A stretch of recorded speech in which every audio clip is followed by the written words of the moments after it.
I was the only one that probably snorted coke in the locker room.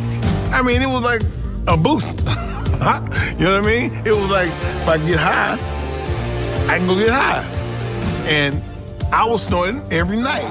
Hey, what's up, wrestling friends? Welcome to Figure 4 TV. And today we here to highlight one of the most notorious, one of the most dangerous, one of the most controversial wrestlers of all time, guys. That's Jerome Young, better known as New Jack.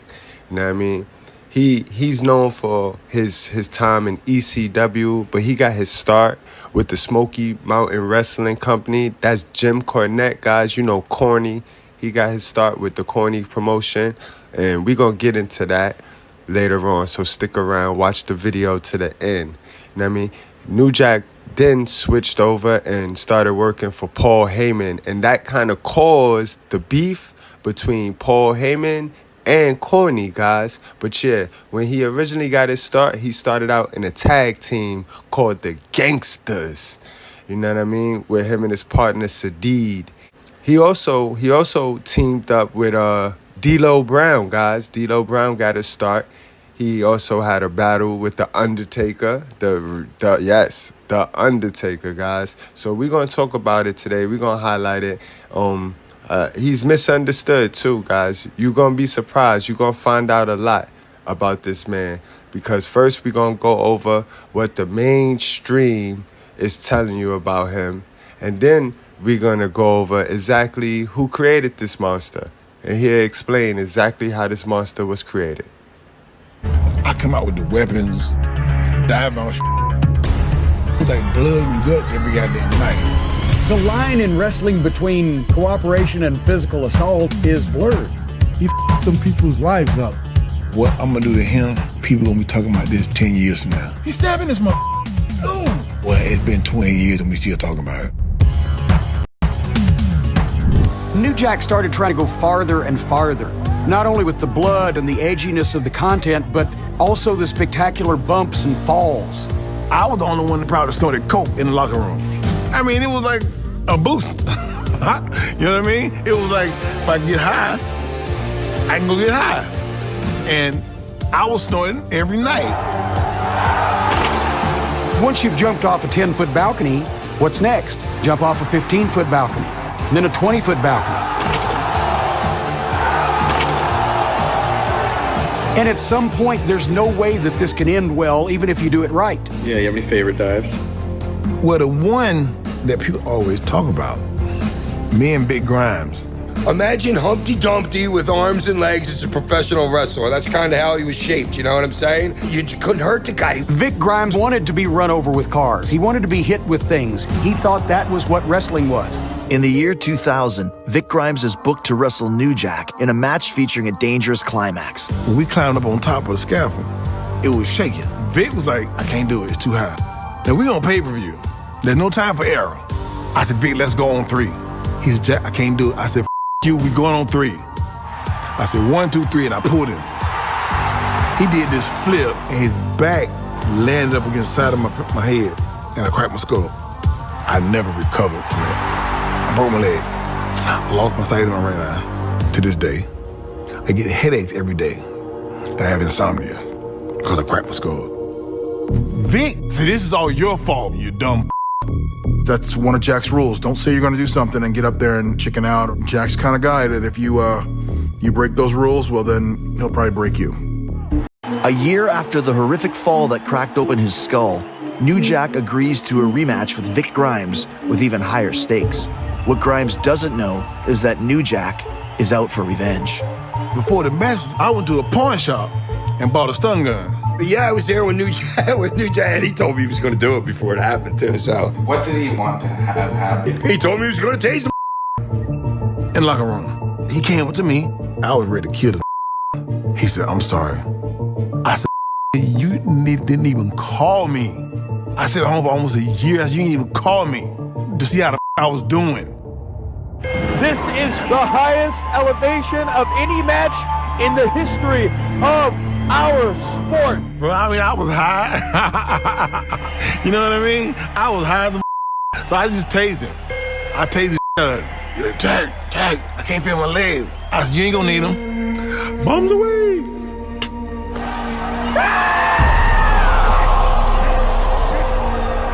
Vic was a foot from missing the ring completely, which would have killed him. I wanted him to hit the floor. I just didn't throw him hard enough.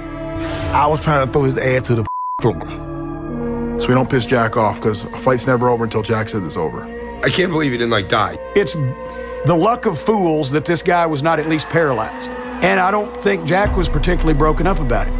I climbed down off of the gavel and I went up to him. And when he was laying in the ring, I told him, I said, now we even, you. Big Grimes is gonna need medical attention. Could you have got him for attempted murder? I don't know. I mean, I think throwing some off a scaffolding kind of is right on that line.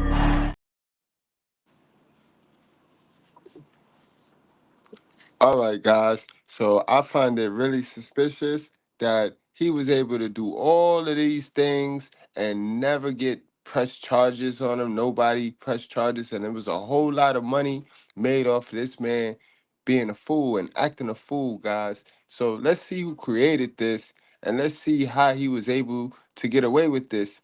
Because now I'm starting to believe this was exploitation of the culture.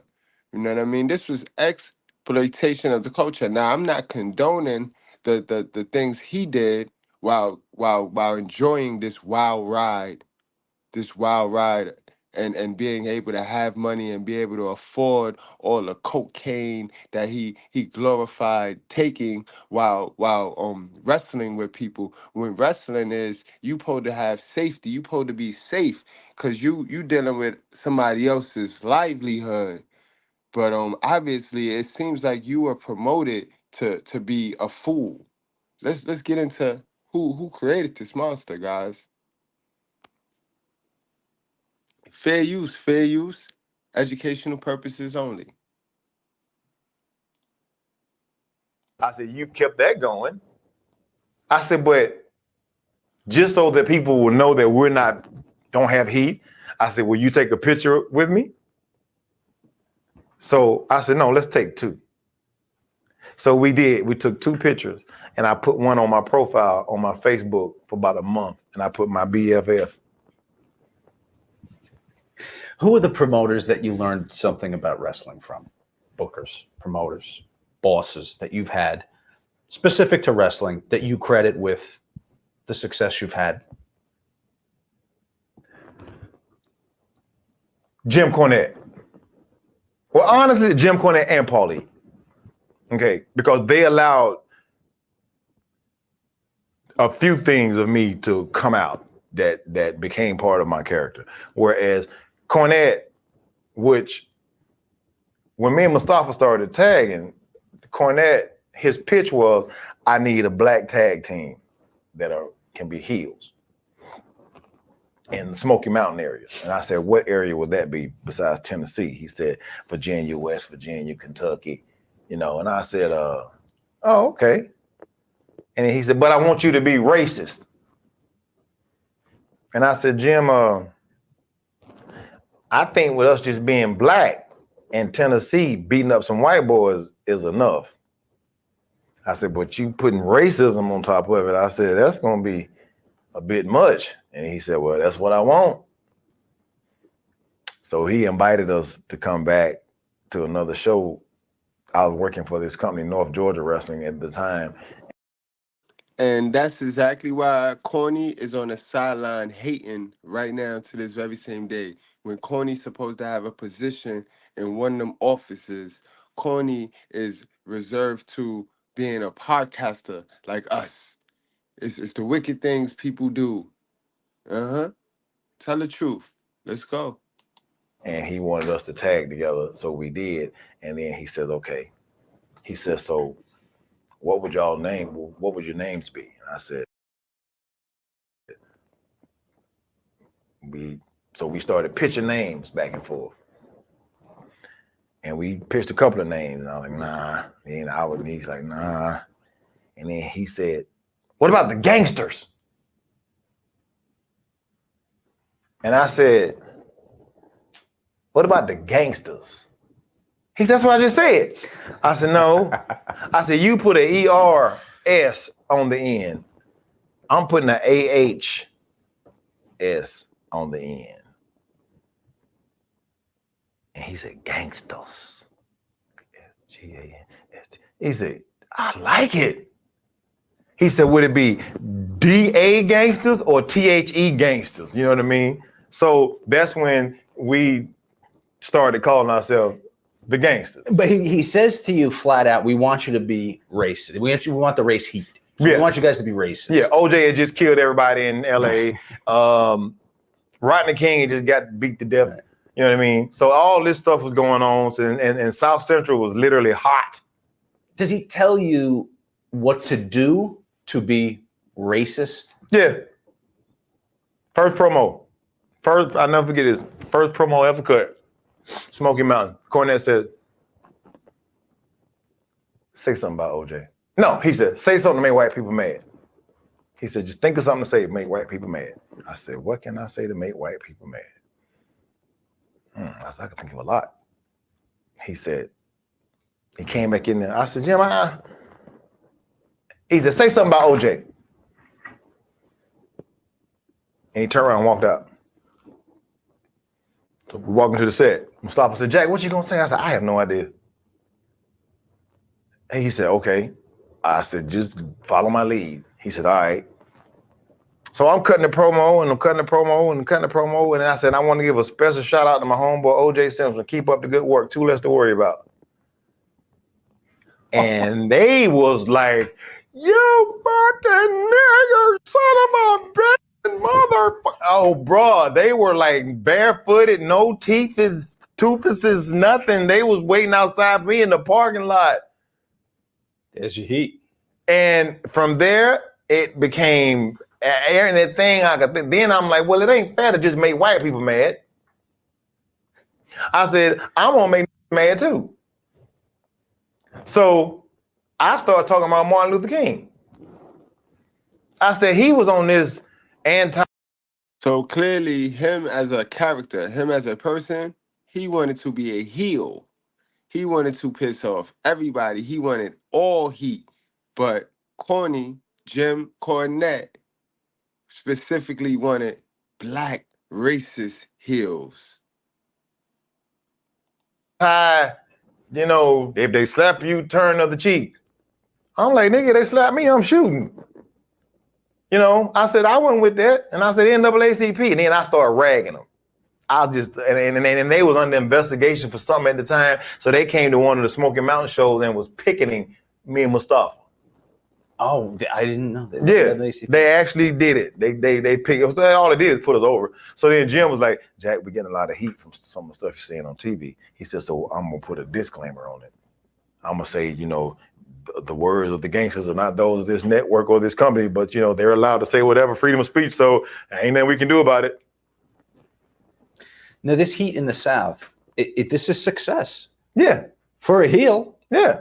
To have screaming or whatever they're screaming. They're screaming at you. Oh, they was screaming at us, spitting at us, tobacco spitting at us, cups thrown at us, and dookie bags thrown at us. We walked to the ring in Knoxville Coliseum with umbrellas because we had to come down this little walkway and the fans was like up over us, right over us, and they'd be. And so we was like going with a tarp or umbrella until we got out in the opening where they were not close enough to us. Oh, is this a different kind of heat than the heel that gets the ire of the fans because they hurt the baby face? Is this a different kind of This heat? Is if I could string your ass up in a tree heat. All right. You know, it was that kind of heat. You know what I mean? Because they hate you. It's not even they hate what you did to Tommy Rich or whatever. The obligatory Tommy Rich reference. Right. They hate you for who you are. It almost doesn't even matter what you do on television. Right. They hate you to start with. And then I'm black. And then you open your mouth. And then I'm black. Hate you even more. Don't forget. And then I'm black. That's what I'm getting at. Yeah. Now I had as a white boy one day walked up to me. He says, "New Jack, you're one of my favorites, man." And he says, "Can I shake your hand?" I was like, "Sure." So he said, "Give me your hand." And he turned around. I said, "Come here." And he was like, I'm sorry. I said, "Come here." I said, "What'd you just wipe me for?" He said, my dad said if you get close enough to one of y'all, it'll jump off and you turn black. No, he said a rub off. He said a rub off. God he said, damn. I just wanted to see. Is this when you're working down and smoking? Yeah. Yeah. Give me. And it won't come off. It won't come off. You know? Wow. Right. You gotta love pro wrestling, yo. This is the sport that I grew up loving. I didn't watch basketball. I didn't watch football like that. I watched pro wrestling, WCCW, Smoky Mountain Wrestling, everything. The Memphis Territories, Lola and the boys, everything. So, you know what I mean? Guys, I just want to bring awareness to the sport that I love, guys. Is this any different than if I had Nikolai Volkov here, or the Iron Sheik, or Mr. Fuji? They had wrestling heat. They boo USA. That's the kind of heat they had. Different than this? I had personal, you black ass nigga, if I could shoot you and get away with it, I'd kill you heat. No different than you Jap what you did in World War II or whatever. No, I had, it was personal. I hate niggas heat. That's why I had a Corvette with a license plate on the front. It had a Malcolm X sign on the front. And I roll up in that, just rolling. And just playing Public Enemy, Can't Trust This, just rolling. Sure did. And you had fun with it. I did. Oh, I loved it. I thought it was the best in the world until them crackers started stopping me in Kentucky and get out the car and you're under arrest. I said, for what? I had beer in a can in the car. It hadn't even been opened. And I had it in the car. And they said, we don't allow alcohol in this county. It's a dry county. And then he said, St. Ives is a violation, is a controlled substance act, St. Ives. I remember this. You told us about this. And I said, what? He said, it makes black people violent. They locked me up. Gotta love the South. Michael Hayes. Have any interactions with him ever? Not any bad ones. Okay. He's a name we sometimes hear with, the Mark Henry, silverback gorilla. Yeah, I heard him say something about somebody told me that he had said that he had more nigga in him than Correct. Who was the guy? Mark Henry. Mark Henry, he said that he would ever have. And I guess because of Mark Henry supposing at one time being the strongest man in the world, but he wanted to play the game, he didn't knock Michael's head off. You know what I'm saying? So he allowed this guy to call him in front of the boys, and he didn't do it because he wanted his job. Whereas me, I would have been fired. See, that wouldn't have happened but one time. Some of the other names we hear about, Bill Watts.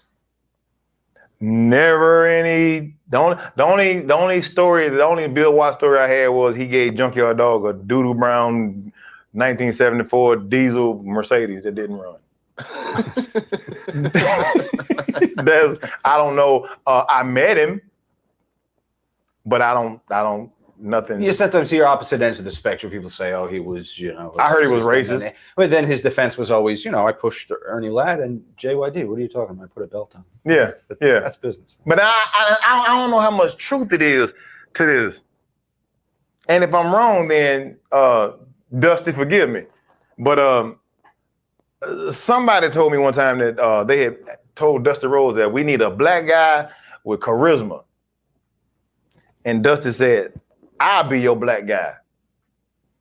And that's where the whole talking with the lisp thing came from, baby.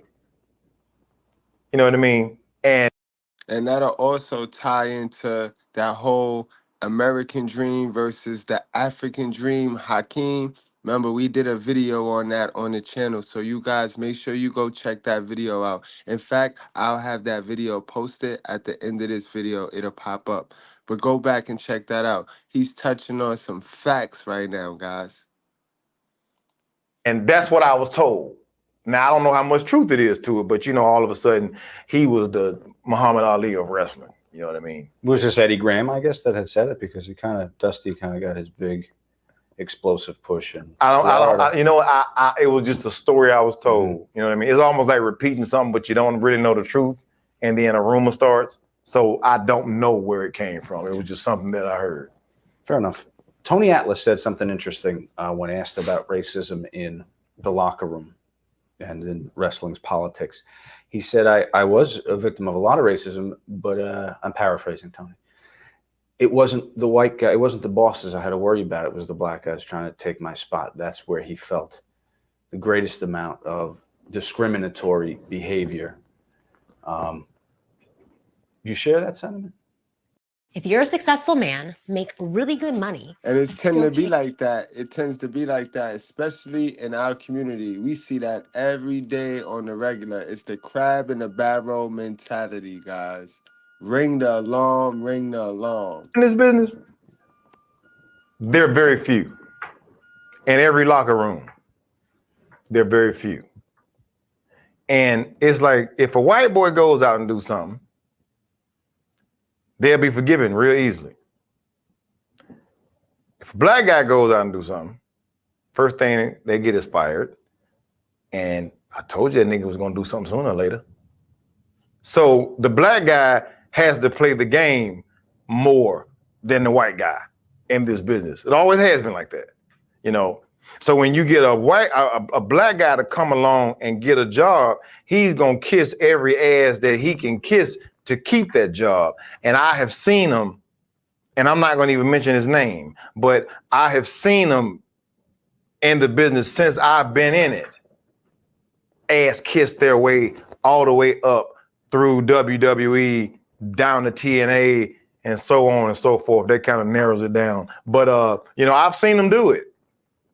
You know what I mean? And I'm just like, I can't play the game. I've never been able to play the game. And Paulie used to always tell me, Jack, just play the game. I said, I can't. I said, because I didn't get screwed in prison. I'm not gonna get screwed in the free world. You know what I mean? I said, I can't allow another man to, I can't bow down to another man and show him humbleness and graciousness because he's giving me a job. You know, I just can't do it, because at the end of the night, he goes home and he feels like I got the two biggest set of nuts in the world when I got a whole locker room full of men kissing my ass. I just can't do it. You know, when I went up to WWE one time, it was like an insult to me when they said, we'll bring you down to Fort Lauderdale to do a dark match. I said, I got to do a dark match. So do you look at these guys as Uncle Toms? Yeah. Yeah. Ass kisses Uncle Tom. Yeah. You know what I mean? And Great video, great information, guys. Now that you know and you got some inside information, you understand that it's always somebody else's side, then it's that person's side, and then you decide the truth. But you heard it for yourself. You heard who created the character, who created the gimmick, you know what I mean, behind New Jack. The badass New Jack, guys. So this is why, with all of the horror stories and the people you heard him do it to, he have no cases. He have no cases other than the racism stops by the police. You know what I mean? All you have is those horror stories. Technically, he didn't do nothing wrong. A lot of people made money off of it. A lot of people made money off of him and his his chaos, guys. Guys, if you like the content, go ahead and hit that like button. And if you really a wrestling fan, a pro wrestling fan, and you like the history, you know what I mean, you like the facts, go in and subscribe, because that's what we do over here. Salute to the Toxic Ring Scandals and the Red Carpet Ring. I'll see you guys later.